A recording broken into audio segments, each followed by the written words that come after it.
अब हमारे पास एक और क्लॉज है जिसे हम लोग यूज किया करते हैं, ध्यान देंगे, जो कि बहुत ही इंपॉर्टेंट क्लॉज है, जिसे हम कहते हैं group by clause. Aggregate functions का एक और यूज आपको देखने को मिलेगा ग्रुप बाय क्लॉज के साथ। ग्रुप बाय क्लॉज सिर्फ सेलेक्ट के साथ यूज किया जा सकता है। Group by clause can be used only with select command. Select command क्या काम करता है? क्या काम करता है? Group by clause is used to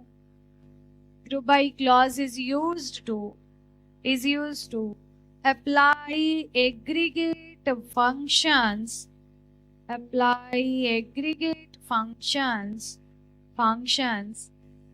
on the group of records. So group by function firstly divides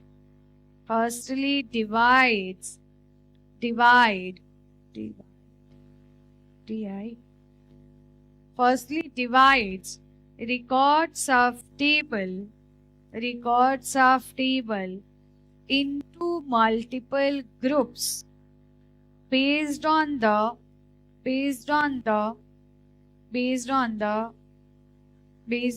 similar values, based on the column. Similar values of a column will be in same group, and then you can perform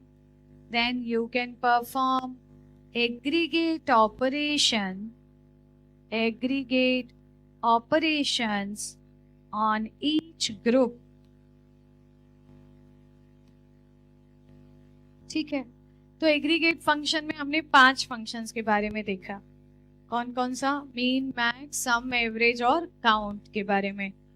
अब अगर आप table के records को अलग अलग groups में divide करना चाहते हैं और हर एक ग्रुप के ऊपर कोई टास्क परफॉर्म करना चाहते हैं, तो उसके लिए हम ग्रुप बाय क्लॉज को सेलेक्ट कमांड के साथ यूज किया करते हैं। ग्रुपिंग आप कर सकते हैं किसके आधार पे? किसी एक कॉलम की वैल्यूज के आधार पे, या एक से ज्यादा कॉलम्स को मिला के भी डिस्टिंक्ट वैल्यूज बना के उसमें आप ग्रुपिंग कर सकते हैं। जैसे मेरी बात समझिए, अब इस टेबल के अंदर हमारे पास जो अभी तक हमने ये टेबल देखा, सेलेक्ट डिस्ट्रिक्ट फ्रॉम टीबीएल रजिस्ट्रेशन में अभी तक कितने रिकॉर्ड्स थे? 1062। इसमें अभी तक कितने रिकॉर्ड्स थे? 1062 रिकॉर्ड्स थे। अब अगर मैं इस टेबल के सारे रिकॉर्ड्स हैं, जो भी हम वेयर क्लॉज चला रहे हो पूरे रिकॉर्ड्स में फिल्टरेशन लगा रहा है, जो भी हम सेलेक्ट कमांड चला रहे हैं वो पूरे रिकॉर्ड्स पे अप्लाई हो रहा है, ऐसा है ना? ओके, अब हमारे पास एक और ऑप्शन है। हम चाहें तो इस टेबल के रिकॉर्ड्स को अलग अलग ग्रुप्स में डिवाइड कर सकते हैं। किसके आधार पे? किसी एक कॉलम के आधार पे। कैसे यूज किया जाता? ग्रुप बाय कैसे यूज किया जाता है? तो पहले सेलेक्ट कमांड, फिर वेयर क्लॉज, फिर ग्रुप बाय क्लॉज, और फिर ऑर्डर बाय लास्ट में आप लगा सकते हैं या नहीं लगा सकते? बोलो, ये बात समझ आई? मतलब ग्रुप बाय कहाँ यूज किया जाएगा? वेयर के पहले या वेयर के बाद में? ग्रुप बाय कहाँ यूज किया जाएगा? वेयर के बाद। मतलब ग्रुपिंग कहाँ पे होगी? फिल्टर्ड किए गए रिकॉर्ड्स पे। अगर वेयर नहीं लगाया तो सब पे। ये बात समझ आई क्या? अगर वेयर नहीं लगाया तो किस पे अप्लाई होगा? सब पे होगा। अगर वेयर लगा के ग्रुप बाय किया तो फिल्टर्ड रिकॉर्ड्स के ऊपर ग्रुप बाय काम करेगा। फिर ऑर्डर बाय कहाँ लगा सकते? ग्रुप बाय के पहले की ग्रुप बाय के बाद में? ग्रुप बाय के बाद सबसे लास्ट में। अभी इसके अलावा और भी हम लोग क्लॉजेस पढ़ेंगे, उनको लगाने के बाद सबसे लास्ट में ऑर्डर बाय लगता है। Is it okay? अच्छा, अब ग्रुप बाय क्या काम करता है, कब इसकी जरूरत पड़ेगी? ग्रुप बाय की जरूरत पड़ेगी जब आप टेबल के रिकॉर्ड्स को किसी एक कॉलम के डिस्टिंक्ट वैल्यूज के आधार पे अलग अलग ग्रुप्स में डिवाइड करना चाहते हैं। कैसे? मैंने लिख दिया, अब सेलेक्ट, मान लीजिए मैंने कुछ भी लिखा, सेलेक्ट के बाद मैंने कुछ भी लिखा, फिर मैंने लिखा फ्रॉम, फिर मैंने लिखा टीबीएल रजिस्ट्रेशन, और मुझे वेयर की जरूरत नहीं थी, फिर मैंने लगा दिया ग्रुप बाय, और ग्रुप बाय के बाद लिखते हैं हम किसी एक कॉलम का नाम, ग्रुप बाय कॉलम का नाम, या एक से ज्यादा कॉलम का नाम भी कॉमा लगा के लिख सकते हैं।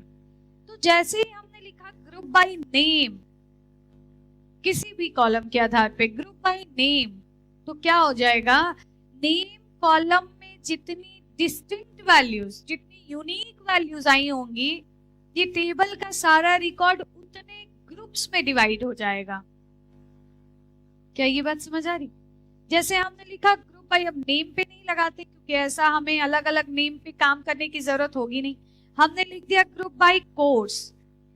तो मान लीजिए इस टेबल के अंदर टोटल जो रिकॉर्ड्स थे वो थे 1062, बट इस टेबल में अब हमने ग्रुपिंग लगा दी, लिख दिया ग्रुप बाय, किस कॉलम के आधार पे हम ग्रुप बाय कर रहे हैं, कोर्स के आधार पे। तो अब क्या होगा, इस टेबल के कोर्स कॉलम में जितनी यूनिक वैल्यूज आई होंगी, यूनिक वैल्यूज का मतलब, यूनिक वैल्यूज का हम देख रहे हैं कुछ कॉलम में कुछ रोज में कोर्स कॉलम की वैल्यू बीसीए है, कुछ में कोर्स की वैल्यू डिप्लोमा आईटी है, कुछ में बीटेक सीएस है, कुछ में डिप्लोमा आईटी है, कुछ में डिप्लोमा सीएस है, कुछ में ऐसे अलग अलग हैं। तो हमने मान लिया कि टोटल ऐसे 5-6 वैल्यूज आई हुई हैं, मान लिया 6 वैल्यूज आई हैं, टोटल यूनिक कोर्सेज कितने आए हुए हैं, 6 यूनिक कोर्सेज आए हैं। कौन कौन से 6 यूनिक कोर्सेज आए हैं? तो एक कोर्स आया है जिसका नाम है बीटेक सीएस, एक है जिसका नाम है बीटेक आईटी, एक है जिसका नाम है डिप्लोमा सीएस, एक है जिसका नाम है डिप्लोमा आईटी, एक है जिसका नाम है बीसीए, एक है जिसका नाम है एमसीए। मान लिया कि टोटल ये 1062 रिकॉर्ड्स में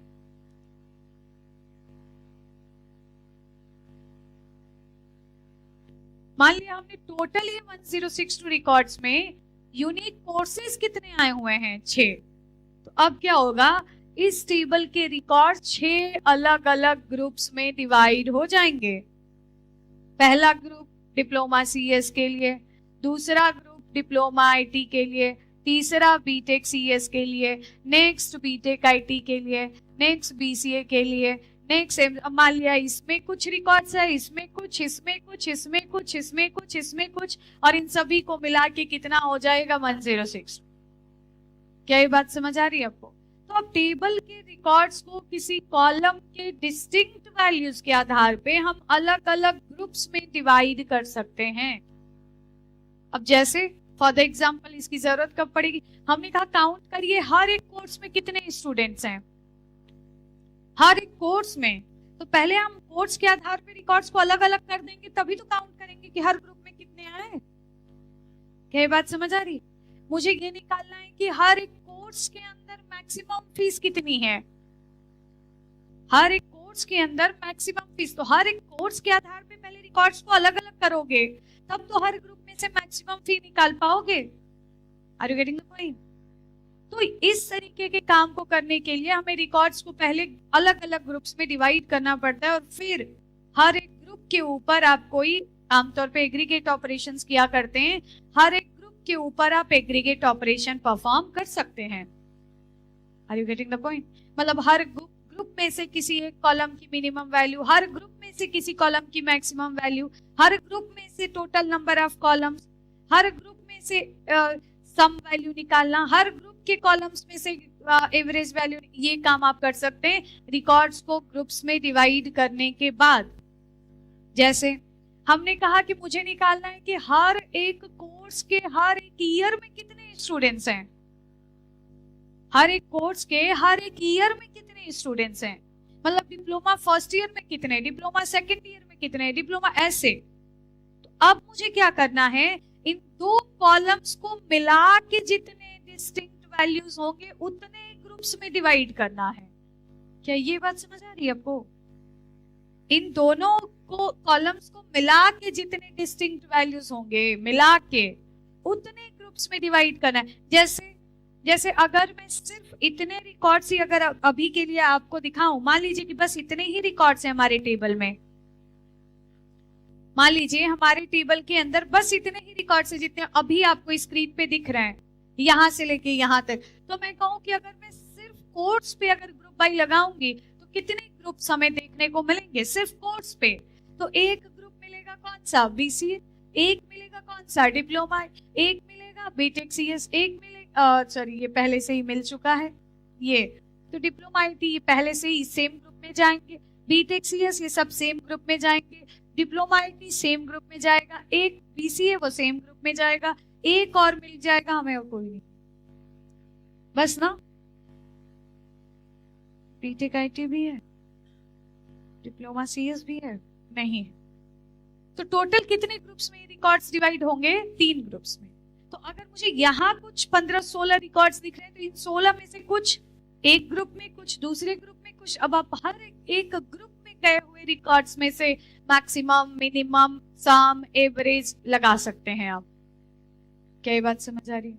अगर हम ऐसे लिख दें, अगर हम लिख दें group by course comma year, group by course comma year, अब कितने ग्रुप्स हमको मिलेंगे?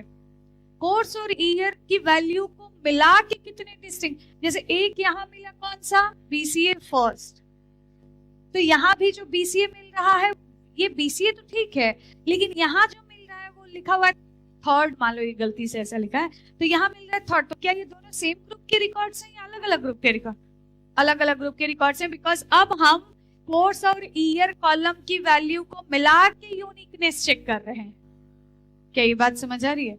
अब जैसे यहाँ पे तो ये एक अलग ग्रुप है, ये एक अलग ग्रुप, यहाँ जैसे डिप्लोमा आईटी सेकेंड, तो यहाँ भी है डिप्लोमा आईटी सेकेंड, ये भी है डिप्लोमा आईटी सेकेंड, ये तो अब सब ये सेम। एक है ये बीटेक सीएस सेकेंड, ये एक अलग ग्रुप है। एक है ये डिप्लोमा आईटी तो है यहाँ, लेकिन यहाँ सेकेंड है, यहाँ पे जो है वो क्या है? फर्स्ट है, तो ये एक अलग ग्रुप बनेगा, इसमें कुछ रिकॉर्ड्स आएंगे। क्या ये बात समझ आ रही है? अब फिर ऐसे ही आप आगे देख लीजिए, जैसे ये है बीटेक सीएस तो है, लेकिन यहाँ पे क्या है? फर्स्ट है, ये एक अलग ग्रुप के रिकॉर्ड्स हैं। तो इस तरीके से आपको अलग अलग ग्रुप्स देखने को मिलेंगे। अगर आप ग्रुप बाई के अंदर एक साथ कई कॉलम का नाम लिख देंगे तो, are you getting the point? तो ग्रुप बाई लिखने से क्या होगा? ग्रुप बाय दिस कॉलम, इसका मतलब उस कॉलम में प्रेजेंट डिस्टिंक्ट वैल्यूज के आधार पे टेबल के रिकॉर्ड्स को अलग अलग ग्रुप्स में डिवाइड कर देना है। Are you getting the point? ऐसे ही आप ग्रुप बाय में एक साथ मोर देन 1 कॉलम का नाम भी लिख सकते हैं। अब आप क्या कर सकते हैं, तो हर एक ग्रुप के ऊपर, हर एक ग्रुप में आए हुए रिकॉर्ड्स पे एग्रीगेट ऑपरेशन परफॉर्म कर सकते हैं। जैसे मुझे चाहिए, अच्छा तो अब मैंने लिखा ऐसा, मान लीजिए हमने लिखा सेलेक्ट और यहाँ पे मैंने लिख दिया काउंट एस्ट्रिक, मैंने लिख दिया काउंट एस्ट्रिक। कोई बताएगा क्या रिटर्न होगा और कितने रिकॉर्ड्स रिटर्न होंगे? हाँ, कितने रोज रिटर्न होंगे?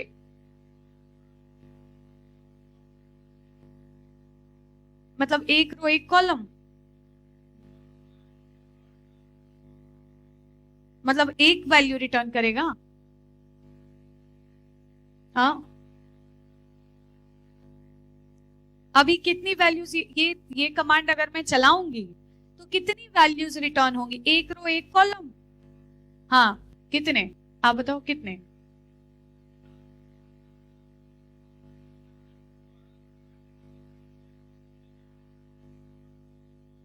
तो मैं पूछ रही हूँ कि कितने रोज रिटर्न हो।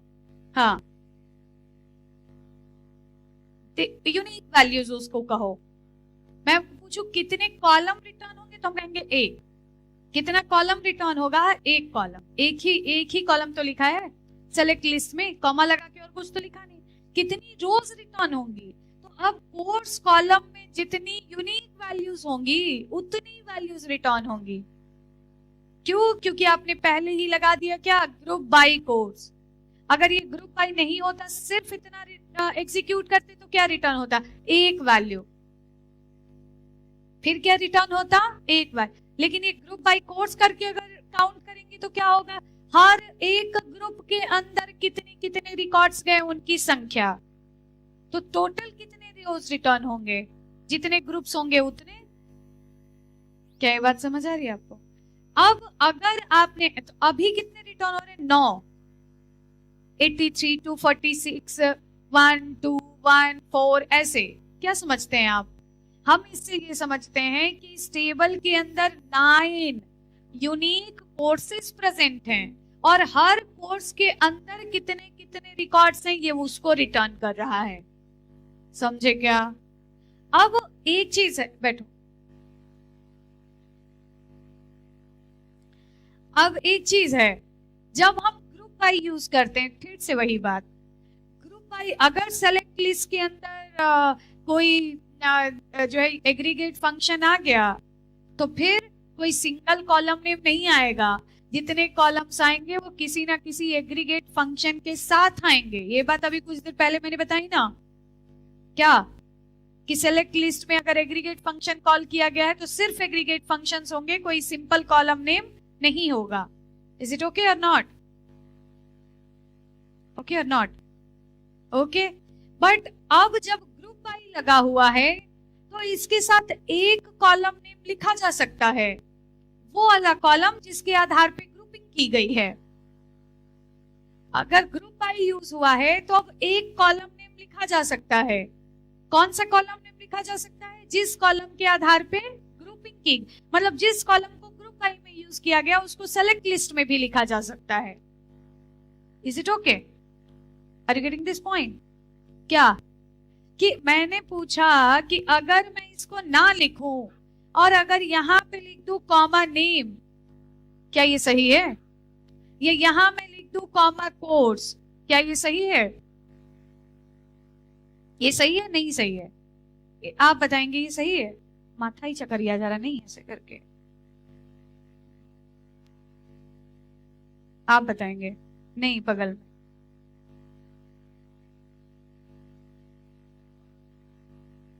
अच्छा गुड। तो ये नहीं लिखा जा सकता, ये बात सबको समझ आ गई? तो अगर मैं ऐसे लिखूं कॉमा सम ऑफ कोर्स, ये लिखा जा सकता है क्या? अभी भी गलत है। क्यों गलत है? बिकॉज अब कोर्स एक varchar फील्ड है और उस पे सम को अप्लाई नहीं किया, ये गलती है। लेकिन अगर यहीं पे मैं लिखती मीन ऑफ कोर्स तो क्या ये सही होता? क्या सही होता? क्या रिटर्न करता? कोर्स कॉलम में प्रेजेंट सबसे मिनिमम वैल्यू। कौन सी मिनिमम वैल्यू होती? जो ए से स्टार्ट होता, जो बी से स्टार्ट होता। Are you getting the point? ऐसे। तो ये बात मैं अभी बता रही थी। मैंने कहा कि अगर किसी कॉलम के आधार पे ग्रुप बाय लगाया गया है तो इस वाले कॉलम को इस सेलेक्ट लिस्ट में पास किया जा सकता है, क्योंकि जिस कॉलम के आधार पे ग्रुपिंग की गई उस ग्रुप में, हर एक ग्रुप में उस कॉलम की वैल्यू तो सेम ही होगी ना, अलग अलग नहीं होगी ना हर रिकॉर्ड के लिए। तो वो एक वैल्यू रिटर्न हो सकती है। मतलब आप ऐसा लिख सकते हो कॉमा कोर्स, या फिर कोर्स को पहले या कोर्स को बाद में, कहीं भी तो आप ये लिख सकते हो। हाँ, कोर्स के अलावा कोई दूसरा कॉलम लिख दूं कॉमा ईयर, चलेगा क्या? नहीं चलेगा। क्यों नहीं चलेगा? फिर से वही बात कि तो ईयर को किसी एग्रीगेट फंक्शन के अंदर डाल दीजिए या फिर ईयर को भी यहां डाल दीजिए ग्रुप बाय में, तब ये सही होता। लेकिन अगर ईयर को यहां डाल दिया तो ये गलती। और पढ़ो क्या एरर दे रहा है ये? कॉलम टीबीएल रजिस्ट्रेशन, कॉलम टीबीएल रजिस्ट्रेशन का कौन सा कॉलम? ईयर कॉलम क्या है? इनवैलिड है। किस में? इन सेलेक्ट लिस्ट। क्यों गलती, क्यों एरर है? Because it is not contained in either aggregate function और इन ग्रुप बाय क्लॉज। क्या ये बात, ये एरर मैसेज समझ आ रहा है क्या बोल रहा है? कि यहाँ इस पूरे में गलत क्या है? ये ईयर लिख देना गलत है। क्यों गलत है? कि तो ये ईयर किसी एग्रीगेट फंक्शन में आया होता तब सही होता, या फिर अगर ये ईयर ये ग्रुप बाय की लिस्ट में यहाँ लिखा गया होता तब ये सही होता। Are you getting the point? तो अब जिस कॉलम के आधार पे ग्रुप ग्रुपिंग की गई है उस कॉलम को सेलेक्ट लिस्ट में लिखा जा सकता है और बाकी किसी भी कॉलम पे एग्रीगेट फंक्शन अप्लाई किया जा सकता है। Are you getting the point? Yes. क्या रिटर्न करेगा ये कमांड क्या रिटर्न करेगा? हर एक कोर्स और उसके अंदर जितने यूनिक ईयर्स होंगे, मतलब अब ग्रुपिंग किसके आधार पे बनेगी? कोर्स और ईयर की वैल्यूज को मिला के जितने यूनिक वैल्यूज बनेंगे उनके आधार पे। तो मैं पूछूंगी कितने, अभी जो रिजल्ट सेट रिटर्न होगा उसमें कितने कॉलम्स होंगे? 3। सेलेक्ट के बाद 3 कॉमा कॉमा से लिखा गया तो बहुत ही आसान हम कह सकते 3 कॉलम्स होंगे। कितने रोज होंगे? कोर्स और ईयर को मिला के जितनी यूनिक वैल्यूज होंगी उतने रोज होंगे। Are you getting the point? Yes. तो अब आपको यहां देखने को मिलेगा ऐसा बीटेक। अब चाहो तो आप इस पे ऑर्डर बाई लगा लो। मैं चाहती हूँ कि कोर्स के आधार पे ऑर्डर बाई लग जाए। क्या लिखना चाहिए मुझे? लिखना चाहिए लास्ट में जाके ऑर्डर बाई कोर्स। असेंडिंग में करना है तो एस। अब ये बना। अब आप देखो यहाँ पे है BSc IT pass out 1, BSc IT second 1, BTech CS first 2, BTech CS fourth 7, BTech CS second 19। इस तरीके से ये रिकॉर्ड्स रिटर्न कर रहा है। क्या ये बात समझ आई आपको? मुझे अगर इस टेबल के अंदर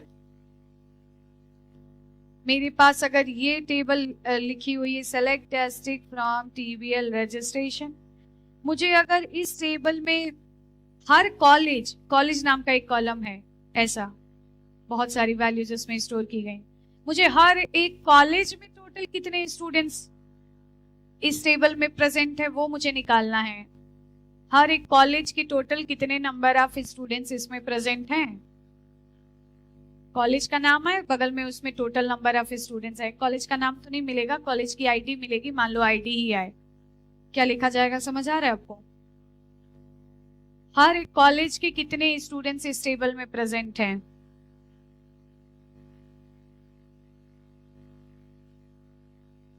बोलो। हर एक कॉलेज के कितने स्टूडेंट्स इसमें प्रेजेंट, मतलब क्या करना है? ग्रुप बाई लगाना पड़ेगा या नहीं? लगाना पड़ेगा। किस कॉलम पे ग्रुप बाई लगाएंगे इस बार? कॉलेज। क्यों कॉलेज पे लगाएंगे? क्योंकि हम चाहते हैं कि सिमिलर कॉलेज वाले रिकॉर्ड्स एक साथ आ जाएं और अलग अलग कॉलेज वाले रिकॉर्ड्स अलग अलग ग्रुप में डिवाइड हो जाएं। क्यों? क्योंकि हम हर एक ग्रुप में कितने रिकॉर्ड शामिल हैं उसकी संख्या निकालना चाहते हैं। Are you getting the point? तो क्या लिखना चाहिए? Select count asterisk from TBL registration group by college. हाँ, ग्रुप बाय कॉलेज। अब इससे दिखेगा क्या? रिकॉर्ड तो सही है, बट दिखेगा सिर्फ टोटल। तो टोटल कौन सा किसका है वो समझ ही नहीं आएगा। तो इसलिए हमें कॉमा लगा के यहाँ क्या कर लेना चाहिए? कॉलेज भी लिख देना चाहिए, तो इससे समझ आएगा कि कौन सा टोटल किस कॉलेज का है। क्या ये बात समझ आ रही? किस ग्रुप से आप टोटल निकाल, तो इस तरीके से आप रिकॉर्ड अगर रिटर्न ज्वाइनिंग लगा देंगे तो इनका नाम भी मिल जाए। 31 जिस कॉलेज का की आईडी है उसके 23। अब मुझे ये चाहिए कि हर कॉलेज से सिर्फ सेकेंड ईयर के, हर एक कॉलेज से सेकेंड ईयर के टोटल कितने कितने स्टूडेंट्स प्रेजेंट हैं।